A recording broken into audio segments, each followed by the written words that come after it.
തിരുവനന്തപുരം വിഴിഞ്ഞം തീരത്ത് നിന്ന് കടലിൽ പോയ 8 ബോട്ടുകളിൽ 4 മടങ്ങിയെത്തിയില്ല. ബോട്ടിലുള്ളവരുടെ ഫോൺ സ്വിച്ച് ഓഫാണ്. തീരസംരക്ഷണ സേനയുടെ തെരച്ചിൽ പുരോഗമിക്കുന്നു.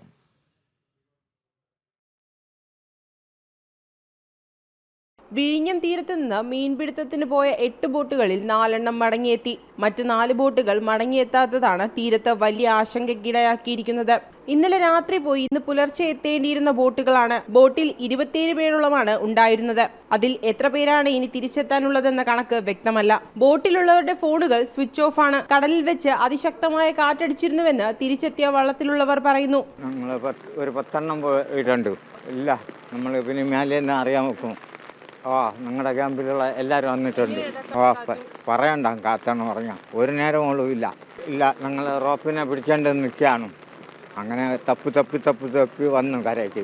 തീരസംരക്ഷണ സേന തിരച്ചിൽ ആരംഭിച്ചിട്ടുണ്ട്. കടലിൽ പോകരുതെന്ന് മുൻപ് മത്സ്യത്തൊഴിലാളികൾക്ക് നിർദ്ദേശം നൽകിയിരുന്നുവെന്നും കുടുങ്ങിക്കിടക്കുന്നവർക്കായുള്ള തിരച്ചിൽ അതിശക്തമായി തുടരുന്നതായും തീരസംരക്ഷണ സേന വ്യക്തമാക്കി.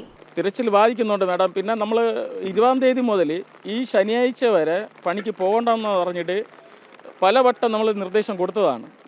അതിൻ്റെ സാഹചര്യത്തിൽ മറികടന്ന് പോകുന്ന വ്യക്തികളുണ്ട്. അപ്പോൾ നമുക്ക് ആരെയും കുറ്റം പറയാൻ പറ്റത്തില്ല. അപ്പോൾ നമ്മളെ കൊണ്ട് എത്രത്തോളം അവരെ സഹായിക്കുമ്പോൾ പറ്റുമോ അത്രത്തോളം നമ്മൾ സഹായിക്കുന്നതായിരിക്കും. ബംഗാൾ തീരത്തിന് സമീപം അതിതീവ്ര ന്യൂനമർദ്ദം രൂപപ്പെട്ടതോടെയാണ് കേരളത്തിൽ കനത്ത മഴ പെയ്യുന്നത്. ഉൾക്കടലിൽ അകപ്പെട്ടവർക്കായുള്ള തിരച്ചിൽ തുടരുകയാണ്. ജനം, തിരുവനന്തപുരം.